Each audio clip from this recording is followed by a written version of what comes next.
E estou confiante que esse cenário de aversão ao risco, gradativamente, ele vai ser, na verdade, vai ser suavizado pelo próprio política efetiva republicana um pouco mais pró-mercado e não tão protecionista como o discurso político. Eu acho que o discurso do Trump foi para ganhar a eleição. Eu converso agora com o Eduardo Velho, economista-chefe da Invex Global. Como é que fica a situação dos mercados com a vitória de Donald Trump?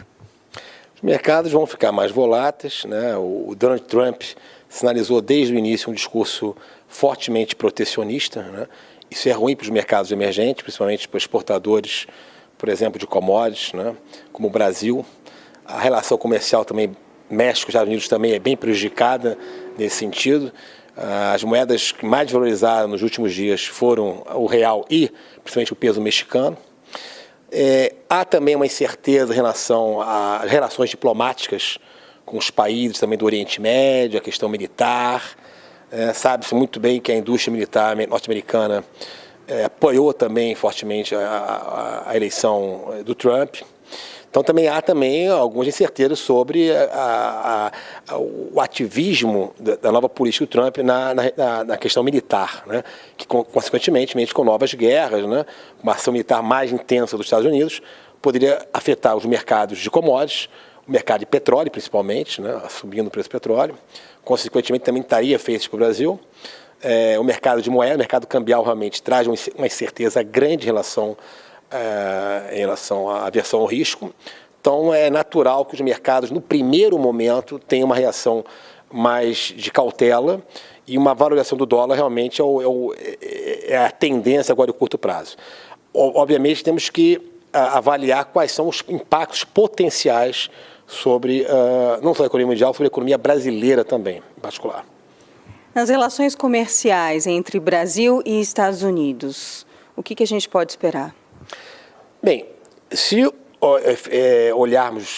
observarmos o discurso do Donald Trump, a sinalização dele é clara, é uma relação mais protecionista, de revisão de acordos comerciais, principalmente com a América Latina, que poderia, a princípio, prejudicar o Brasil. Então, a reação é de uma balança comercial um pouco mais frágil para o Brasil, sinalizaria uma desvalorização maior do real em relação ao dólar. Agora, vamos verificar se realmente ele vai efetivar esse discurso.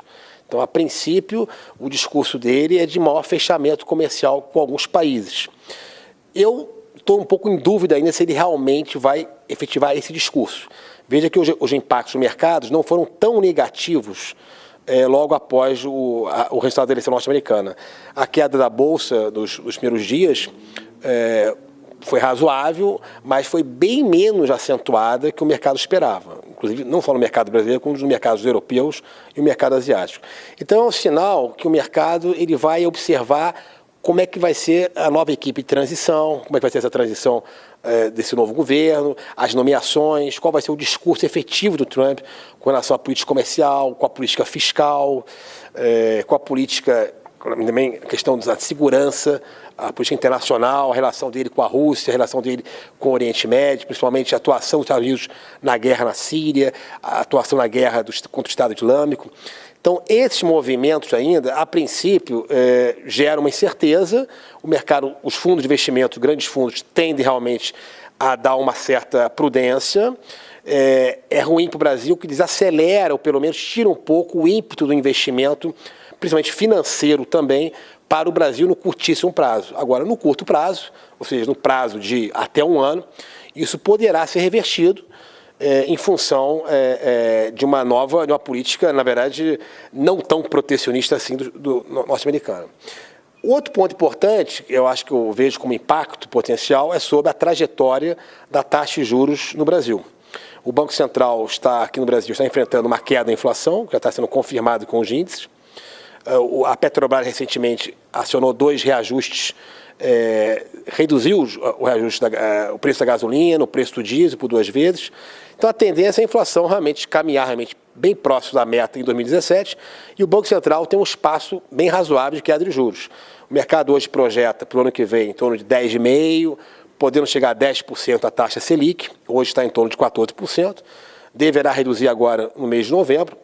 A gente não sabe exatamente se esse contexto de volatilidade e de incertezas ainda do governo Trump pode provocar uma redução da intensidade da queda de juros. Ou seja, o Banco Central pode até mesmo, de acordo com o novo patamar da taxa de câmbio, pode, de certa maneira, reduzir um pouco a intensidade de queda de juros ao longo de 2017.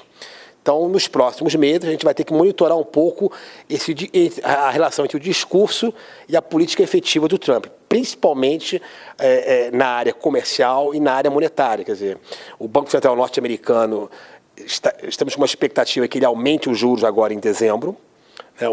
Seria a segunda alta da nova gestão de Janet Yellen, em torno de 0,25 pontos a mais. Se essa volatilidade começar a comprometer mais o crescimento econômico, o Banco Central norte-americano, pode até postergar essa alta dos juros.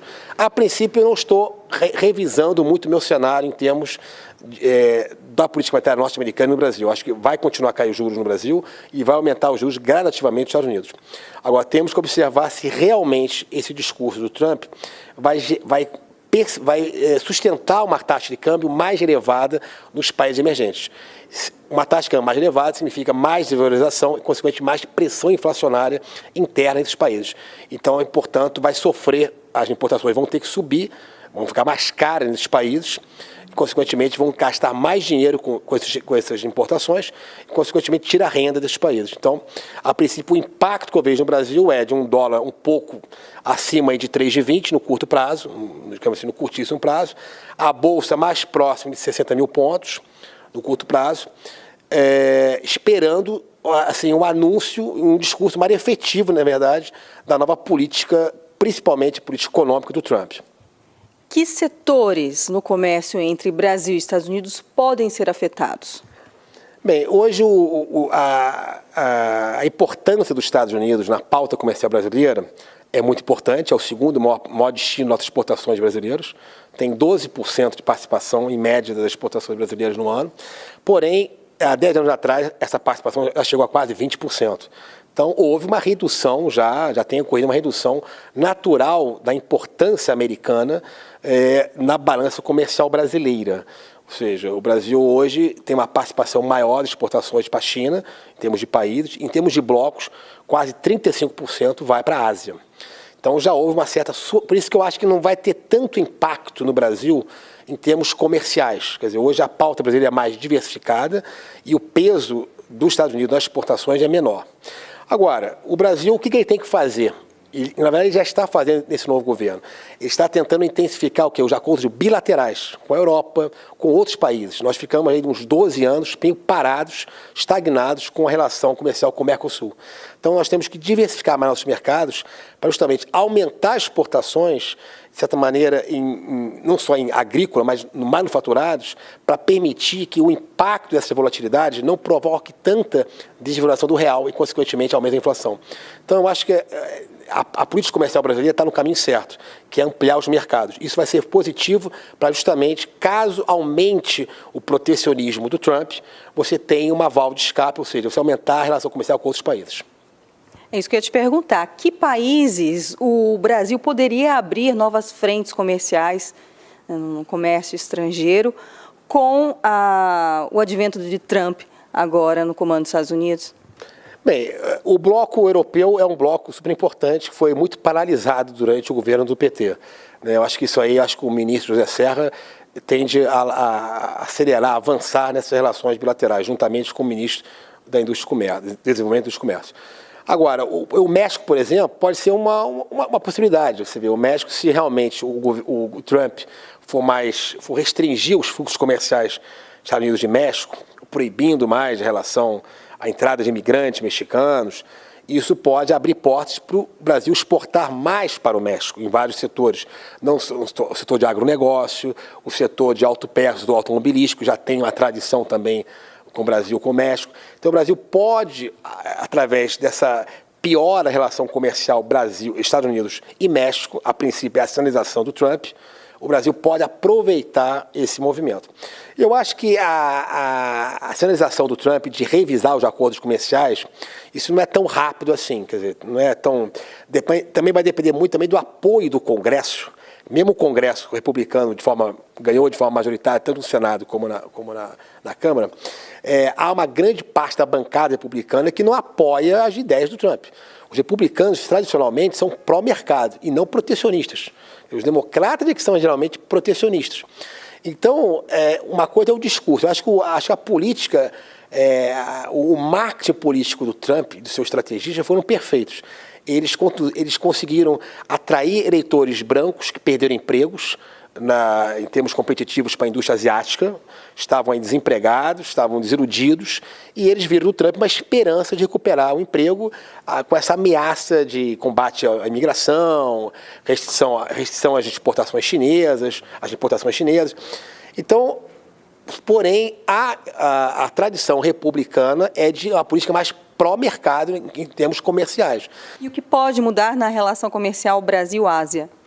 Bem, pode ter um efeito indireto. A China, se tiver restrições às exportações chinesas para os Estados Unidos, em função da sinalização do próprio Trump, pode haver redução do emprego chinês, redução da renda, né, chinesa em função dessas restrições, e, consequentemente, você pode reduzir as importações chinesas do Brasil. Ou seja, a China pode comprar menos do Brasil.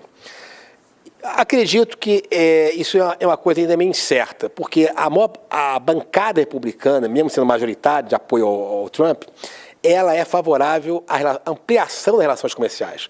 Quem é protecionista é mais os democratas, historicamente. Então, se acontecesse esse protecionismo, realmente o Brasil seria afetado, porque o principal parceiro comercial dele, tanto a China e o segundo, que é os Estados Unidos, importariam menos do Brasil. Então, realmente seria Por isso que o mercado desvalorizou um pouco o real em relação ao dólar, no primeiro momento. Isso é uma reação natural dos mercados. A tendência de haver uma incerteza em relação à atuação diplomática e militar do Trump no seu governo também gera uma incerteza em relação ao mercado de commodities, ao mercado cambial. Por isso que a tendência é haver uma demanda maior por títulos norte-americanos no primeiro momento. Juros dos Treasuries caem, os juros das Treasuries, nesse sentido, vão ser afetados. Há uma maior desvalorização das moedas emergentes em relação ao dólar, mas eu acredito, o meu cenário base é que o Banco Central, aqui no Brasil, segue reduzindo os juros.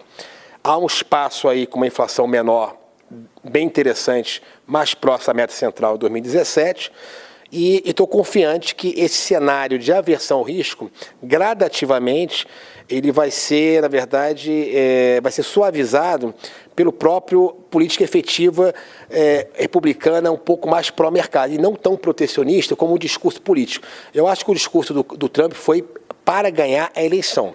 Obviamente, ele é uma incerteza, ele é imprevisível, mas eu acho que na parte comercial ele não vai ser tão protecionista como ele está falando. Eduardo Velho, muito obrigada pela sua participação mais uma vez aqui para a gente na Ducascope TV. Obrigado, Luciane. Luciane Miranda para a Ducascope TV.